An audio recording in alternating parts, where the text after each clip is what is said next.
সারাদিন কাজ করে এসেছো, কোথায় একটু বিশ্রাম নেবে, তা না করে বাগান পরিষ্কার করতে শুরু করে দিয়েছো।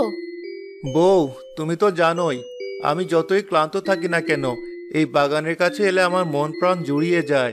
আমার ভেতর আর কোনো ক্লান্তি থাকে না। আমার পুরো বাড়ি ফুলের গন্ধে সারা বছর মৌ মৌ করবে, পাখি কিচিরমিচির করবে। এটা দেখেই আমার ক্লান্তি দূর হবে। তোমার মতো ভালো মানুষ হয় না, একদম যেন নিষ্পাপ শিশু। একদিন এসব ভালো কাজের ফল উপরওয়ালা তোমাকে ঠিক দেবেন। তাই যেন হয়। এই মৌরানী, আমাকে আরো বেশি বেশি মধু দে। তোর এটুকু মধুতে আমার ব্যবসা চলে না। এর চেয়ে বেশি মধু আমি তোমাকে দিতে পারবো না। তাতে যদি তুই আমাকে মেরেও ফেলিস, তবু আমি তোকে এর বেশি মধু দিতে পারবো না, সে ক্ষমতা আমার নেই। তাই নাকি? তা বেশ, তোর এই অহংকারের ফল তুই পাবি। এই মোহন, এই মৌরানী একটা পাকা ছিঁড়ে ফেল দেখি। তাতে তোর কোনো লাভ হবে না। এমন করতে করতে আমি মারা গেলে তোর কাছে থাকা সব মৌমাছিও মরে যাবে। থাক না, বাদ দিন। যেটুকু মধু দিচ্ছে তাই নিয়ে খুশি থাকুন। চলুন এখান থেকে। ভাই, মনে হয় এই মৌরানীকে আপনি পুরো বশ করতে পারেননি, তাইও আপনার কথা শুনতে চায় না। জীবনে এত মৌরানীকে বশ করতে পারলাম, কিন্তু একে ঠিকমতো কেন যে বশে আনতে পারছি না সেটাই বুঝতে পারছি না। অল্প কদিন হলো ধরে এনেছেন জঙ্গল থেকে, হয়তো একটু সময় লাগবে। মৌরানী, আপনার তো অনেক ক্ষমতা, তাহলে শুধু শুধু ওর সব কথা সহ্য করছেন কেন? আমি আসলে দেখতে চেয়েছিলাম ও কেমন মানুষ, তাই ওকে একটু পরীক্ষা করলাম। আর সহ্য করব না। এখনই চলো, আমরা একটা নতুন জায়গায় বাসা করব। তবে এবার আর জঙ্গলে মৌচাক বানাবো না, এবার বানাবো মানুষের বাড়িতে। আমি দেখতে চাই সব মানুষই এমন নাকি। ঠিক আছে মৌরানী, তাই হবে। চলুন তাহলে, আমাদের দল নিয়ে এখনই যাই। হ্যাঁ, চল।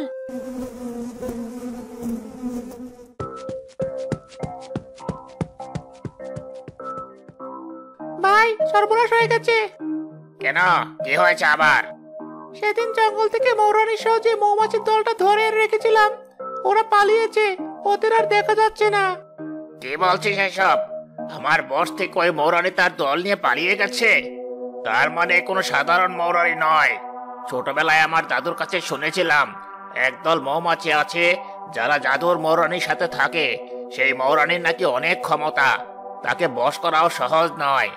আজ পর্যন্ত তাদের নাকি কেউ বশ করতে পারেনি। তারা নাকি ইচ্ছে করলে সোনার মৌচাক আর সোনার মধুও তৈরি করতে পারে। তার মানে আপনি বলতে চাইছেন আমরা সেই জাদুর মৌরানী আর তার দলকে ধরেছিলাম? তাই তো মনে হচ্ছে। যে করেই হোক, ওকে আমরা আবার ধরবো। তুই খোঁজ লাগা কোন দিকে গেছে ওই মৌদল। একবার ওদের পেলে ওদের সেই জাদুর মধু বিক্রি করে আমরা পৃথিবীর সবচেয়ে বড় মৌয়াল হয়ে যাব। হা হা হা। আমাদের কাছে থাকবে পৃথিবীর সবচেয়ে দামি মধু। ঠিক আছে ভাই, যে করে হোক ওদের আমরা বের করেই ছাড়বো।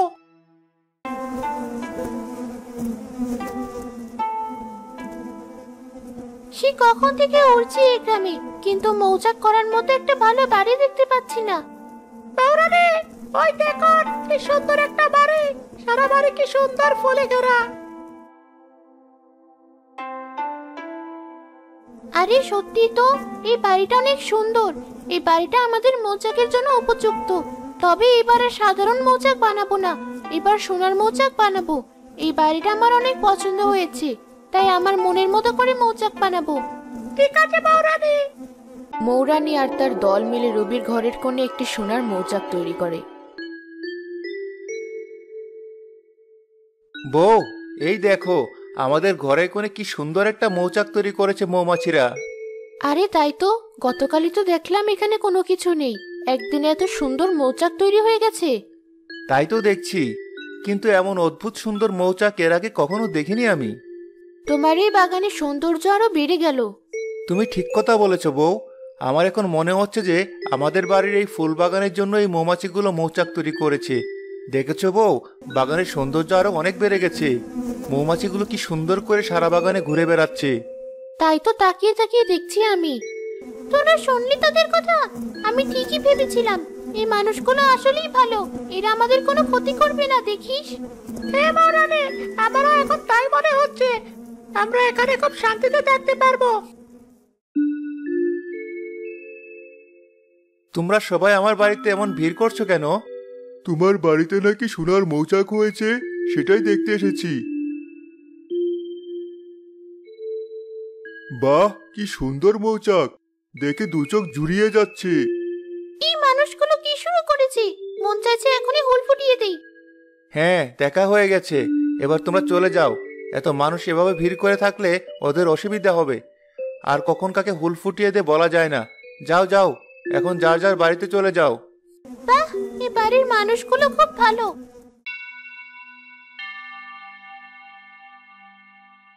ভাই, খবর আছে একটা। কি খবর বল দেখে?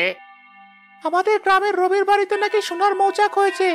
আমার তো মনে হচ্ছে আমাদের জাদুর মৌরানী পালিয়ে গিয়ে ওখানে মৌচাক করেছে। ওর বাড়িটা খুব সুন্দর বাগান করা। বলিস কি? চল এখনই ওর বাড়িতে। যদি সত্যি তাই হয় তাহলে ওই মৌরানীকে ধরে নিয়ে আসবো। মৌরানী, সর্বনাশ হয়ে গেছে। সেই শয়তান মওয়াল এই বাড়ি থেকে আসছে। আমাদের এখনই পালাতে হবে এখান থেকে। এত তাড়াহুড়ো করো না, কিছু হবে না আমাদের। মোবাইল আমাদের শক্তির সাথে কখনো পারবে না, সেটা মনে হয় তুমি ভুলে গেছো। আর যদিও আমাদের ধরে নিয়ে যায়, আটকেই রাখতে পারবে না, সে ক্ষমতা ওর নেই। আমরা জাদু মৌরানীরা কখনো কারো বশ মানি না। আমরা দয়া করি, তবে বশ কখনো মানি না। তাই তুমি এত চিন্তা করো না। ঠিক আছে মৌরানী।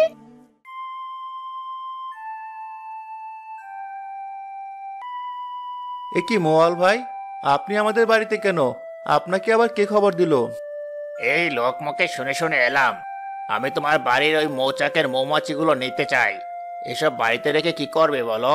কখন কাকে হুল ফুটিয়ে বসে তা তো বলা যায় না। তার চেয়ে আমরা নিয়ে যাই। না না, ওরা আমাদের ভুল ফুটায় না। এসব নিয়ে তোমাদের ভাবতে হবে না, তোমরা চলে যেতে পারো। এভাবে বলছো কেন? মনের কথা বললেই পারো। তোমার টাকা লাগবে তাই তো? ঠিক আছে, টাকা দিয়েই নিয়ে যাব। মোয়াল ভাই, তুমি মনে হয় আমার কথা বুঝতে পারো নি। আমি এই মৌমাছিগুলো দেব না, সেটা টাকা ছাড়া হোক বা টাকা দিয়ে হোক। মৌমাছি নিয়ে তুমি ব্যবসা করো, আর এগুলো আমার আবেগ। ওরা নিজে থেকে আমার বাড়িতে এসেছে, আবার যখন ইচ্ছে নিজ থেকে চলে যাবে। আমি ওদের নিয়ে ব্যবসা করতে পারবো না। না, একে দেখছি কিছুতেই বাগে আনা যাচ্ছে না। এক কাজ করি, শুধু মধু নেওয়ার কথা বলি। তাহলে যদি রাজি হয়, মধু কাটার সময় মৌরনীকে ধরে নিয়ে চলে যাব। তাহলে রবি আর কিছুই বুঝতে পারবে না। কি হলো, কি ভাবছো? বললাম তো দেব না। আচ্ছা ঠিক আছে, তা না দিলে তাহলে মধু কাটতে দাও। যা মধু হবে অর্ধেক তোমার আর অর্ধেক আমার। না না, তাও হবে না। তুমি যাও, আমাকে আর বিরক্ত করো না ভাই। তুমি কাজটা মোটেও ভালো করলে না। আমি এর শেষ দেখে ছাড়বো।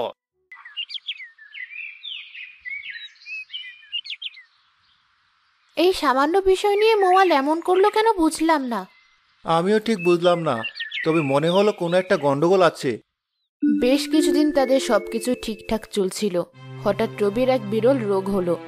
কবিরাজ মশাই, কিছু তো বলুন। এভাবে চুপ করে থাকবেন না দয়া করে। কি আর বলবো মা, এমন রোগ কোনোদিন দেখিনি। এর চিকিৎসা কি তাও আমি জানি না।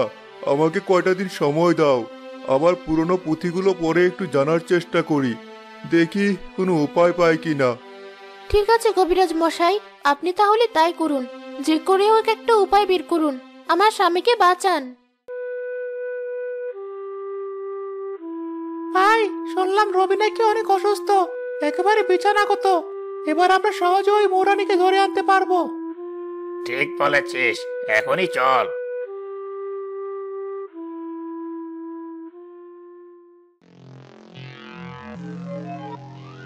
ভাই, ঘরের আশেপাশে কেউ নেই। চলুন তাড়াতাড়ি মৌরানীকে ধরে নিয়ে পালাই। তাই নাকি? আমাকে ধরে নিয়ে পালাবি? আয় তোরতে, আজ তোদের মজা বুঝিয়ে দেব। এবার মৌরানী পালাবে কোথায়? এখন তোমাকে আমরা নিয়ে যাব। সবাই ওদের আক্রমণ করো।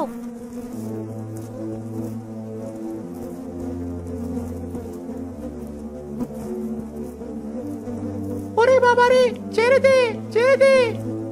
বাঁচাও মৌরানী, ছেড়ে দাও। আর কোনোদিন তোমাকে ধরতে আসবো না। দয়া করে ছেড়ে দাও।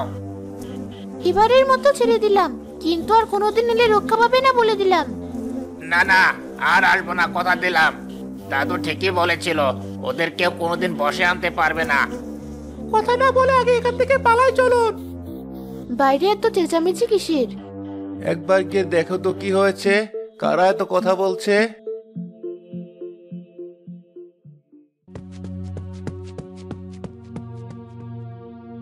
এ কি মোয়াল ভাই, আপনি আবার এসেছেন? আপনাকে তো না করেছিলাম আসতে, আর আপনার চোখ মুখের একই অবস্থা।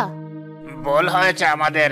রবি ভাই অসুস্থ শুনে মধুর লোভ করে এসেছিলাম, কিন্তু মৌমাছি দল আমাদের শিক্ষা দিয়ে দিয়েছে। আর কোনোদিন আসবো না ভাবি, আমরা এখন যাই। কি লোভী ওই মোয়াল, দেখেছো? শুনেছে তুমি অসুস্থ আর মধু চুরি করতে এসেছে। জব্দও হয়েছে খুব। মৌমাছির দল হুল ফুটিয়ে ফুলিয়ে দিয়েছে একেবারে। কি হলো তোমার? এমন করছো কেন? বউ, আমার খুব কষ্ট হচ্ছে। মনে হচ্ছে এখনই দম বন্ধ হয়ে মরে যাব। এইসব কথা বলো না, তুমি কষ্ট করে একটু অপেক্ষা করো। আমি এখনই গিয়ে কবিরাজকে ডেকে নিয়ে আসছি। কবিরাজ মশাই, তাড়াতাড়ি আমার বাড়িতে চলুন। আমার স্বামী হঠাৎ করে আবার অনেক অসুস্থ হয়ে পড়েছে। আমি তোমার বাড়িতে যেতেই চাচ্ছিলাম, তুমি যখন এসে পড়েছো তাহলে আর আমার গিয়ে কাজ দেই। অনেক খুঁজে রবির এই রোগের সন্ধান আমি পেয়েছি, এর চিকিৎসাও জেনেছি। এ তো খুব ভালো কথা। তাহলে সেই ওষুধ আমাকে দিন। এখানেই তো সমস্যা। এই রোগের যে ওষুধ তা খুঁজে পাওয়া দুষ্কর। এই রোগের ওষুধ কোনো গাছপালা থেকে হয় না। তাহলে কোথায় পাবো সেই ওষুধ? সেটা তো আমিও জানি না, জানলে তো আমি নিজে এনে দিতাম। এর ওষুধ হলো সোনার মৌরানির তৈরি মধু। সেই মধু খাওয়ালেই কেবল এই রোগ সারবে, তা না হলে ওর মৃত্যু তোমাকে মেনে নিতে হবে। তাই আমি আর যাচ্ছি না, তুমি বাড়ি চলে যাও। বউ, কাঁদছো কেন তুমি? কি হয়েছে তোমার? এ কি, মৌমাছি এবার কথা বলে কি করে?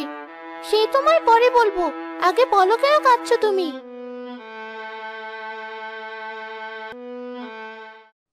ও, এই কথা। কোনো চিন্তা করো না, আমি সেই মৌরানী।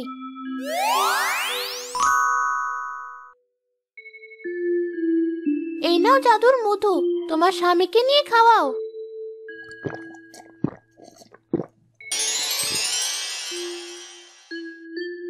বউ, আমি একদম ঠিক হয়ে গেছি। আমার আর খারাপ লাগছে না।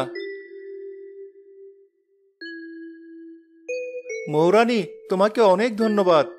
তোমার ঋণ আমরা কোনোদিন শোধ করতে পারবো না। তোমাদের মতো ভালো মানুষের জন্য কিছু করতে পারলে আমাদেরও ভালো লাগে। এখন থেকে প্রতি পূর্ণিমায় একবার করে আমাদের মৌচাক থেকে মধু সংগ্রহ করবে তোমরা। সেটা গ্রামের অসুস্থ মানুষদের খাওয়াবে, তাহলে তাদের রোগ সেরে যাবে। ঠিক আছে মৌরানী, আমি তাই করব।